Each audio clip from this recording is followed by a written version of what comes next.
Bonsoir mesdames et messieurs. Comme vous le savez, j'avais annoncé que j'allais faire une déclaration et aussi comme vous le savez, la Liga, elle a commencé. La Liga Santander. On est à la 4e journée et là il y a un problème qui se pose entre deux frères. Un frère, cet après-midi, n'ayant aucun respect pour le grand frère, que je précise, ce frère, cet après-midi, ayant réalisé une saison correcte, très correcte l'année dernière, ce frère en question s'est imposé cet après-midi 2-1. Mais ce frère, en s'étant imposé, envoya un vent de pression au grand frère. Et le grand frère en question, le FC Barcelone, le petit frère dont je vous parle depuis tout à l'heure, le Real de Madrid, ayant émis des soupçons de maraboutage sur le grand frère en disant que le grand frère a recruté trop de joueurs ce mercato et que le grand frère a marabouté toutes les instances de l'UEFA et toutes les instances de la Liga pour pouvoir inscrire tous ces joueurs pour cette saison. Mais les amis, aujourd'hui, le grand frère, le FC Barcelone mon gars, le FC Barcelone, le meilleur club de ton grand-père, le meilleur club de ton cousin, le meilleur club de ta nièce, le meilleur club de ta prof de maths, tout simplement, s'est imposé, mon gars, 3-0 face au FC Séville. Sincèrement, les gars, je me suis dit aujourd'hui, ça allait être le plus gros match du début de saison en Liga pour le FC Barcelone. Parce que moi, je m'attendais vraiment à ce que ça soit un match difficile. Et ça a été vraiment un match difficile. Parce que le Barça affrontait à l'extérieur le FC Séville, une équipe qui a été en majorité deuxième de la Liga la saison dernière. Et cette saison-là qui fait un début de saison, on va dire, catastrophique. Là, au bout de les 3 premières journées, le FC Séville a récolté que seulement 1 point. Donc, je me suis dit là, face au Barça, en plus le Barça, lorsqu'ils affrontent des équipes comme Séville ou encore Valence ou encore, comme on a vu là, face à la Real Sociedad, on est quand même en difficulté. Donc, je me suis dit quand même, ce serait l'occasion de tester franchement la nouvelle équipe du Barça, le mercato et tout ça. Et puis, vous le savez, le mercato du Barça, il était énorme. Donc voilà, je m'attendais vraiment à ce match. Et aussi, on avait l'obligation de remporter ce match. Parce que là, le Real Madrid, ils font vraiment un début de saison. Mais magnifique tout simplement. 4 matchs, 4 victoires. Donc du coup, le Real s'est imposé cet après-midi 2-1 face au Real Betis. Donc le Barça aussi devait aussi s'imposer pour pas être, voilà, pour pas avoir des points de retard face au Real de Madrid. Et moi, dans ce match, l'aspect qui m'intéressait le plus, c'était la défense, en fait. Parce que je me suis dit, là, le match dernier, Xavi, il a aligné une défense jeune, mais après, va affronter une équipe de Valladolid qui n'était pas vraiment super dangereuse. Et là, je me suis dit, face au FC Séville, est-ce qu'il va faire jouer Christensen? Est-ce qu'il va faire jouer Piqué pour amener quand même de l'expérience au niveau défensif? Mais non, Xavi, classique, il est parti sur la même défense, une défense très jeune. Jules Koundé, Araujo, Iri Garcia et Baldé. Et franchement, les mecs, ils ont tenu la baraque. Ils ont tenu la baraque. On n'a pas pris de but, c'est le plus important. Même si derrière dans les cages, il ne faut pas oublier que les gars, à un moment dans le match, El Nesri, il a eu une occasion de ouf.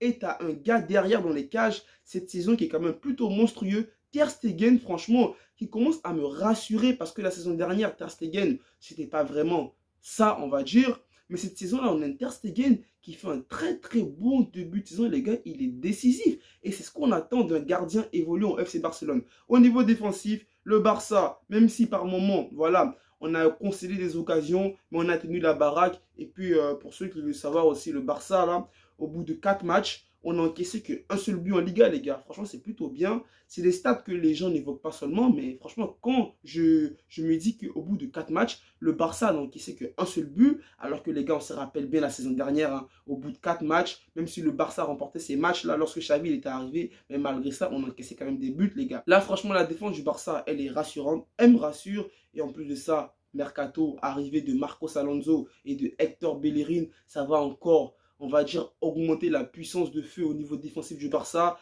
Et aussi dans ce match, Le secteur du terrain qui m'a un peu, voilà, on va dire énervé, c'était le milieu de terrain en fait. En début de match, au niveau du milieu de terrain, le FC Séville, ils avaient vraiment l'ascendant dans la rencontre, les gars, hein. Gabi, Busquets, Pedri n'arrivaient pas vraiment à bien ressortir le ballon. Dans les duels, c'était compliqué.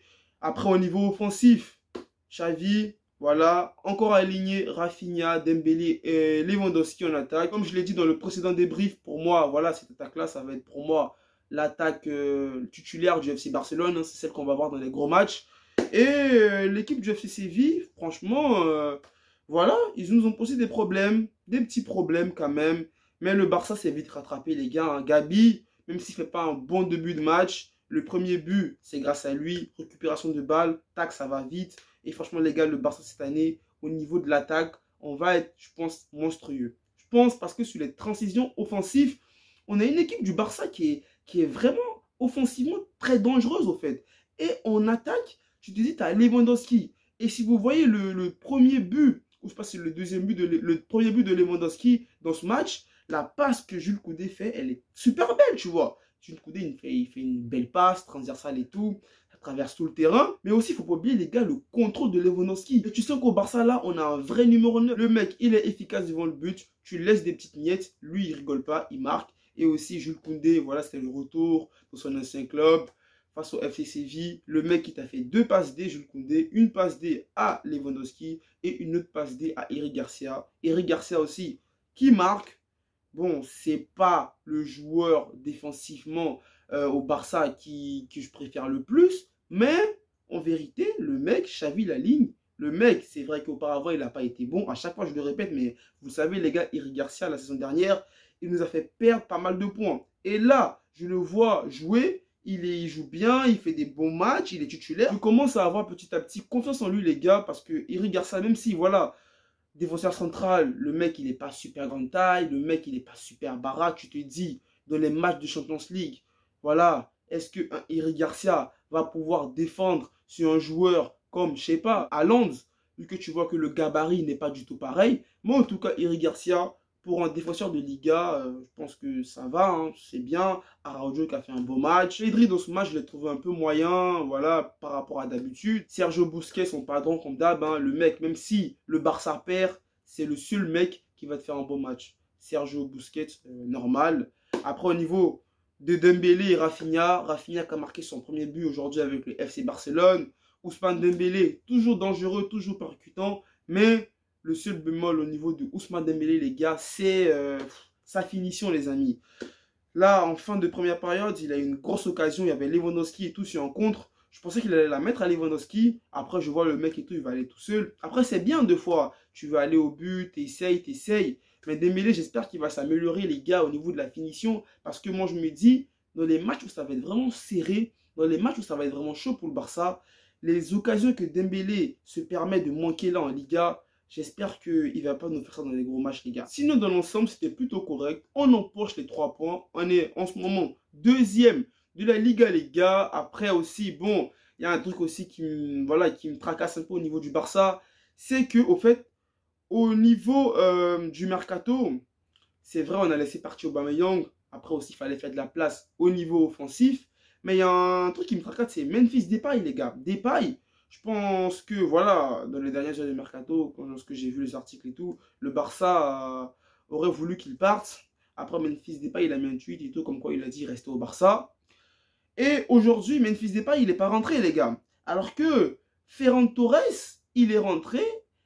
Et bon, voilà quoi, Ferran Torres, les matchs précédents, il n'a pas vraiment été bon. Je me suis dit, voilà, si Xavi fait des remplacements, des changements au niveau offensif, c'est sûr que Ansu Fati, il va rentrer pour avoir un peu de temps de jeu.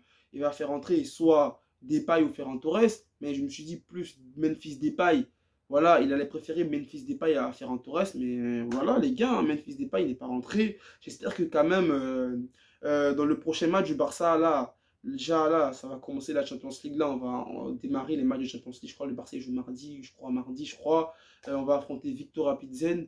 Bon, je pense que Xavi va pas aligner la grosse équipe du Barça. Hein. Il va pas aligner Rafinha, Dembélé et Lewandowski en attaque. Je pense qu'il va faire tourner un tout petit peu. Est-ce que c'est un risque à prendre? Est-ce que c'est pas mieux de jouer à fond le premier match de marquer le maximum de buts, parce que dans la poule, quand même, il y a quand même Barça, il y a quand même l'Inter, il y a quand même le Bayern, et je pense qu'aussi, il ne faut pas négliger tout ce qui sera goal average et tout, mais je pense que quand même, il va faire tourner, peut-être qu'il va faire jouer Memphis Depay, ou peut-être même qu'il va faire jouer Ansu Fati titulaire, les gars, donc on verra bien, et j'espère aussi que Kessié, il aura quand même un tout petit peu de temps de jeu, pour voir ce qu'il vaut vraiment, parce que là au Barça il a eu que des bouts de match, voilà, il a pas vraiment, on l'a pas vraiment vu à l'œuvre, les gars, parce que pour ceux qui savent, Kessié c'est vraiment un très bon joueur, les gars, donc on espère qu'il aura quand même un tout petit peu de temps de jeu. Pareil et tout pour Christensen, parce que là je vois que Christensen, voilà, il est remplaçant. Après tu as Marcos Alonso, tu as Hector Bellerin qui sont arrivés, comment ça va s'organiser et tout ça au niveau du Barça, j'ai hâte de voir ça, mais en même temps je me dis, c'est sûr et certain que les gars, il y a des joueurs qui vont être frustrés. Mais les amis, c'est pas tout. Parce que lorsqu'on parle du Barça, on va aussi parler du Real Madrid, vite fait. Le Real de Madrid, j'ai vu le match du Real. Et je me suis dit, voilà, ils affrontent une équipe du Real Betis. Le Real Betis, lors de leurs 3 premiers matchs de Liga, ils ont remporté leurs 3 premiers matchs. Pareil que le Real Madrid. Donc, je me suis dit, ça va être un match intéressant. Et c'est peut-être là l'occasion pour le Real de faire son premier faux pas de la saison. Et en plus, jusqu'à là, le Real n'avait pas joué à domicile. C'était le premier match à domicile des frérots du Real Madrid. Et début de match, but de Vinicius. Franchement, les gars, le but de Vinicius, c'est vrai que la passe, elle est magnifique. Mais pour ceux qui ont bien vu l'appel de balle de Vinicius, le mec, il fait appel contre appel, intelligemment servi. Finition parfaite, les gars. Le Real ouvre le score par un super but de Vinicius. Après, ils se font égaliser dans la foulée. Sergio Canales, il égalise pour le Real Betis. Ensuite, après, voilà, tu as Benzema qui a eu des occasions dans le match. Tu as Tchouaméni qui a failli marquer de la tête et tout ça. Franchement, le Real, ils ont quand même dominé le match. Hein. Le Real, ils ont quand même dominé la rencontre. Thibaut Courtois, lorsqu'il a failli s'illustrer, comme d'hab, hein, il s'est illustré. Voilà, il était là. Le Real Madrid, les amis, hein, franchement, comme d'hab, hein, lorsqu'ils sont en difficulté, tu as un mec qui va marquer, Rodrigo, comme l'année dernière, comme en Champions League, le mec, lorsque le Real n'arrive pas à marquer, le mec il est là, Rodrigo qui permet au Real de remporter ce match 2-1. Mais, je tiens à dire un gros mal, les gars, parce que, vous savez, les gars, le mercato il est terminé là, le mercato il est terminé. La priorité offensive du Real Madrid c'était Mbappé. Ça n'a pas pu se faire et tout ça. On s'est dit, bon, voilà, même s'ils n'ont pas pu recruter Mbappé, tu as des joueurs sur le marché des transferts comme Serge Gnabry ou encore Leroy Sané, voilà, qui peuvent arriver au Real. Ou encore, même moment, il y avait des petites rumeurs et tout sur Gabriel Jesus. Mais plus le mercato avançait, plus on voyait que le Real s'était arrêté à Tchouaméni, s'était arrêté à Rudiger. C'était tout, en fait. Et la dernière recrue du Real, qui n'était pas vraiment une vraie recrue, c'était le retour de prêt de Odriozola. Et je ne sais même pas si le Real l'a vendu dans la foulée ou je ne sais pas s'il est toujours au Real. Mais en tout cas, franchement les amis, hein, le Real, Mercato, très soft. Vraiment très soft. Les mecs, ils n'ont pas pu faire Mbappé, ils se sont arrêtés sur ça. Et là, le Real, ça va au fait. Genre, on se dit... En fait, je suis un peu perdu avec le Real, les gars. Parce que je sais pas, lorsque je regarde leur match, ça va. Ça joue au foot, ça joue bien, ça remporte ses matchs avec la manière. Même lorsqu'ils sont en difficulté, ils arrivent à pousser et à marquer le but de la victoire. Mais je sais pas si cette équipe qu'on a vue l'année dernière, elle pourra tenir toute la saison comme ça. C'est vrai que là, le Real, ils font un début de saison parfait. Hein. Aucune défaite, que des victoires là en Liga. Tu as le départ de Marcelo. Tu n'as pas eu de renfort au niveau défensif qui est venu pallier le départ de Marcelo. Tu as eu le départ de Luka Jovic, tu as eu le départ de Isco, tu as eu le départ de Casemiro au milieu de terrain. Après, Tchouaméni aujourd'hui, il fait un big match. Hein, il commence à s'installer vraiment au niveau du milieu de terrain du Real. Je pense que ça va être un peu plus compliqué pour Camavinga, les gars. Ouais, je pense que Tchouaméni, là, par rapport à ce que j'ai vu et comparé à Camavinga, Tchouaméni, pour moi, il est devant Camavinga pour le moment, les gars. Et je pense que pour l'équipe de France, c'est une bonne chose pour la Coupe du Monde. Comme vous le savez, Paul Pogba et tout, c'est pas sûr qu'il sera sélectionné, les gars. En plus, il est encore blessé. Mais en tout cas, Tchouaméni, les gars, pour moi, c'est vraiment une très bonne recrue pour le Real Madrid. Mais la Liga, elle continue, les gars. Le Real, toujours en forme. Le Real, toujours qui remporte ses matchs. Le prochain match du Real, je crois, c'est contre le Celtic en Champions League, les amis. Donc, le Real, Carlo Ancelotti, qui arrive toujours à trouver des solutions, comme on dit dans une équipe. Lorsque tu es un grand coach, c'est comme si, voilà, le match, tu l'as déjà remporté à 50%. Donc voilà les gars, c'était tout, hein. C'était tout. Franchement, le Real, Mercato, aucune arrivée de ouf, hormis Tchouaméni. Mais victoire 2-1 face au Real Betis.